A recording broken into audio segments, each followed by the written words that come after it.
America का कहना है कि हमने ईरान के परमाणु परीक्षण को रोकने के लिए यह हमला किया।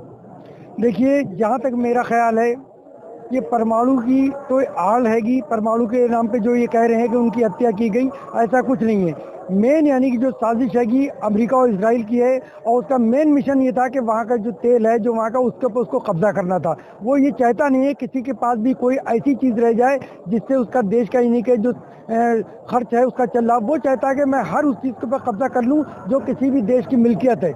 ये मेन चीज़ जो लड़ाई थी वो उसके अंदर जो है तेल की थी, जिसके ऊपर वो कब्जा करना चाहता था। और साजिशन यानी कि इमाम खामेनी साहब की यानी हत्या कराएगी, जबकि कहा यह जा रहा था कि हम बातचीत कर रहे हैं और बातचीत के जरिए इस मसले को हल कर लेंगे। लेकिन उसने क्या किया, जो समय दिया गया था बातचीत का, उससे पहले उसने इसमें हमला किया और उनकी उसमें शहादत हो गई। लेकिन एक चीज़ और सोचने वाली बात है कि इतनी खुफिया मीटिंग एक जगह पे हो रही थी, ये खुफिया मीटिंग की लोकेशन इजराइल तक या अमेरिका कैसे पहुंची? क्या आपको लगता है कि उस देश कहीं के अंदर कोई ऐसा शख्स था जिसने बात वहां तक पहुंचाई है? देखिए, हर जगह पे हर देश के अंदर कहीं ना कहीं कोई ना कोई गद्दार होता है, और वैसे ही वहाँ पर भी गद्दार थे जिन्होंने गद्दारी की। और ख़ास करके मुस्लिम ममालिक जो हैंगे, जिन लोगों को हम लोग अपना समझते थे, उन लोगों ने गद्दारी की। अमेरिकन बेस उन्होंने अपने यहाँ बनाने की इजाज़त दी, जहाँ से हमारी ईरान के ऊपर हमला किया गया और उनकी शहादत पेश आई। लेकिन अली खामेनी उस यानी कि ताकत का नाम है, उस शेर का नाम है जिसने कभी किसी के सामने सर नहीं झुकाया, और ये दिखा दिया कि देखो हुसैनी ना कभी किसी से दबे हैं ना दबेंगे। उस जमाने में हजरत इमाम हुसैन अलैहिस्सलाम ने ये करके दिखा दिया यजीद के सामने कि मैं तेरी बैत नहीं करूंगा, ना हुसैन दबा है ना दबेगा। और आज के दौर में इजराइल और अमेरिका जैसे जो यजीदी हैं, उनके सामने इमाम खामेनी साहब ने, इससे पहले यानी खुमैनी साहब ने ये करके दिखा दिया कि देखो मैं किसी दौर में दबने वाला नहीं हूँ। ना उस दौर में हुसैन दबे थे, ना आज उनके मानने वाले इस दौर में दबेंगे। और ये उन्होंने करके दिखा दिया और जाम शहादत नोश फरमा लिया, लेकिन अपना सर नहीं झुकाया। एक ऐसी शक्ति और एक ऐसी ताकत इमाम खामेनी साहब में थी जो अमेरिका और इजराइल की आंखों में आंखें डाल के बात करते थे। किसी दूसरे मुल्क में ऐसी ताकत नहीं थी, और ना है और ना होगी जो ईरान में ताकत है, जो वहाँ के बच्चे बच्चे में ताकत है, जो वहाँ के लिए अपना यानी कि सर यानी कि कफन यानी कि बांधे हुए सड़कों में निकल आए। अमेरिका सोशल मीडिया पे वीडियो और वायरल हो रही है, कहा जा रहा है कि जो वहाँ महिलाएं वो आज़ाद हो गई हैं, वो खुशी मना रही है चीज़ को लेकर। देखिए, वो सब गलत तरीके से पेश किया जा रहा है। ऐसा कुछ नहीं है। वहाँ की महिलाएं, वहाँ के बच्चे सर पे कफन बांध के बाहर निकल आए। उनका ये कहना है कि अगर ईरान और अमेरिका ये सोच रहे हैं कि हम जो है इमाम खामेनी साहब को या हमारे सुप्रीम लीडर को उन्होंने जो खत्म कर दिया है तो हमारे हौसले पस्त हो जाएंगे, ऐसा नहीं है। वहाँ की माएँ, वहाँ के बच्चे सब यानी कि सड़कों में निकल आए और वो कह रहे हैं, उनका ये कहना है कि अगर एक को मारोगे तो यहाँ से 100 निकलेंगे, 1000 निकलेंगे, लाख निकलेंगे। ये वहाँ का जज्बा है, वहाँ की माओ का जज्बा है, वहाँ के बच्चों का जज्बा है। हम कैसे मान लेके कह रहे हैं कि वहाँ जो है सब दब गए और डर गए? ऐसा कुछ नहीं है। ये सब गलत अफवाहें फैलाई जा रही हैं। हिंदुस्तान में जो प्रदर्शन हो रहा है, चाहे जम्मू कश्मीर हो, हैदराबाद हो, लखनऊ हो, जौनपुर, तमाम जगहों पर प्रदर्शन हो रहा है, तो क्या आपको लगता है इस प्रदर्शन से भारत सरकार पर कुछ असर पड़ेगा? भारत सरकार बातचीत करेगी अमेरिका से? देखिए, करना चाहिए। हकीकत ये है कि जो उन्होंने अपनी आहुति दी, जो उन्होंने अपनी जान निछावर की अपने देश पर से, वो एक देश के लिए नहीं, उन्होंने इंसानियत के लिए की। हक पसंद लोग जो भी हैं वो ईरान को मानते हैं, अपना आइडियल मानते हैं।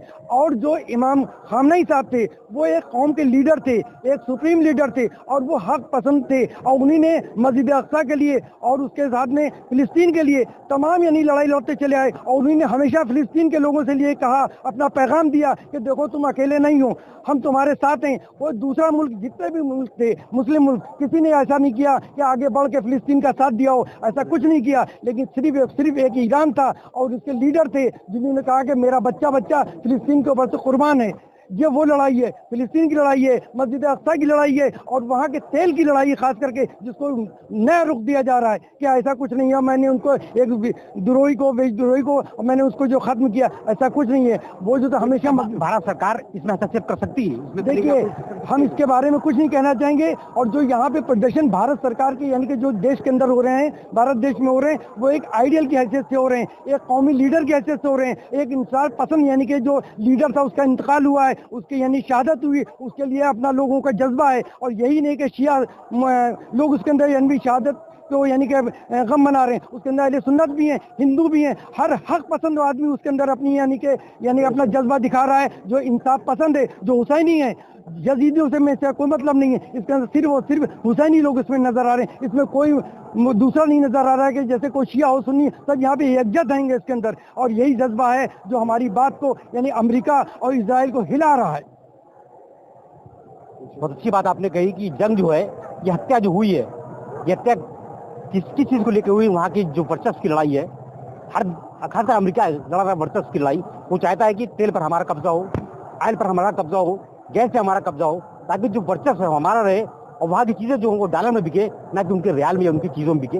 क्योंकि अगर उनके बढ़ेगा तो फायदा किसका होगा? ईरान का होगा, अमेरिका का नुकसान होगा। वो नुकसान ना होने पाए, जिसको लेकर अमेरिका लगातार इस तरीके से काम करता रहता है। तमाम ऐसे तो एक प्रोपेगेंडा चलाता है किसी मुल्क के खिलाफ कि ये मुल्क हथियार बना रहा है, परमाणु बम बना रहा है। कोई मुल्क ऐसा कुछ नहीं करता। उसके बाद प्रोपेगेंडा चलाकर सोशल मीडिया पर मीडिया चलाता, प्रोपेगेंडा चलाने के बाद देश को बदनाम करने के बाद जंग करता है कि हम देखें इस देश को ये काम किया, इसकी वजह से हम इस पर जंग किया, हमने हमला किया।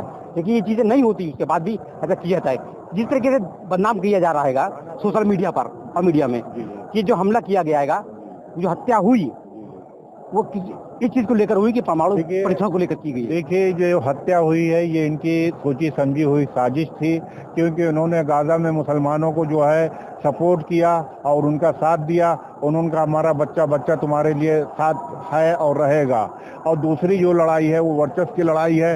अमेरिका कहीं लगाता है कि इनके पास सूरिया को लगा है, तुम्हारे पास कीमियावी है, इराक को लगा है, तुम्हारे पास एटम बम है, ईरान पे लगा है तुम एटम, जो कि खामनेई साहब ने हमेशा ये कहा कि हम एटम बम नहीं बनाना चाहते और ना हम एटम बम बनाएंगे। हम दूसरी ज़रूरत के लिए अपनी एटॉमिक प्लांट को रखे हुए हैं। और अमेरिका ये चाहता है इसी बहाने से ईरान के ऊपर हमला करके और उसके ऊपर अपना वर्चस्व कायम करके पेट्रोल और गैस हम यूरोप में जो है अपने मनमाने तरीके से बेचे और अच्छी कमाई करें और वहाँ के लोगों को भूखमरी के कगार पे ले जाके छोड़ दे। जहाँ जहाँ अमेरिका ने हमला किया, चाहे वो सूरिया हो, चाहे लीबिया हो, चाहे वो इराक हो और चाहे वो ईरान हो, हर जगह के लोग आज भूखों मर रहे हैं। वहाँ पे खाने को नहीं है और अमेरिका उनके गैस और तेल को ले जाके इंटरनेशनल मार्केट में मनमाने तरीके से बेच के और लोगों को खरीद लेता है। कुछ लोगों को उपद्रव करा के उनके तख्ते को पलट के और अपने वर्चस्व को कायम रखने के लिए, हाँ, और वो चाहता है कि गैस हो। ये सारी लड़ाई गैस और पेट्रोल की है।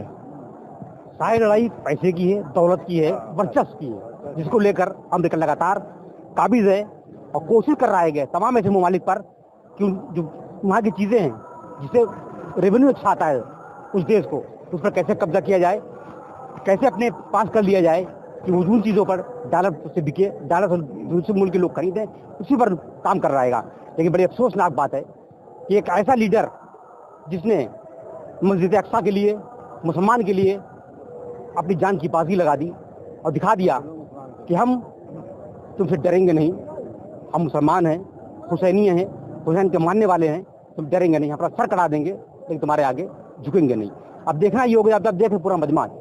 मैं बोलूँ क्या, मैंने आपको दिखाएगा कि भीड़ बता रही है, आक्रोश भीड़ में है कि जिस तरीके से ये हमला करके जान ली गई और दिखाया गया, लेकिन बता दिया गया कि एक आपने ऐसे लीडर की हत्या की है जिसके लिए बच्चा क्या पूरे हिंदुस्तान के, पूरी दुनिया के लोग सड़कों पर हैं, निकले हुए हैं, निकल कर अपना जो है ना प्रदर्शन कर रहे हैं और बता रहे हैं कि हम, ये कौम जो है ये कौम पीछे हटने वाली नहीं है। आप अगर एक को मारेंगे तो वहाँ से 100 पैदा होंगे और सड़कों पर निकल के आप बताएंगे, अगर जरूरत पड़ेगी अपनी जान भी देने को तैयार रहेंगे। और भी लोगों से हम बात करेंगे इस पूरे मामले को किस तरीके से देखते हैं। ये प्रदर्शन जो हो रहा है, क्या इस प्रदर्शन का असर अमेरिका पर, इजराइल पर पड़ रहा है या नहीं?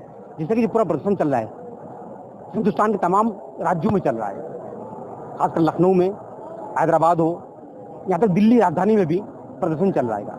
क्या इसका असर अमेरिका इजराइल तक पड़ेगा? बिल्कुल पड़ेगा, क्यों नहीं पड़ेगा।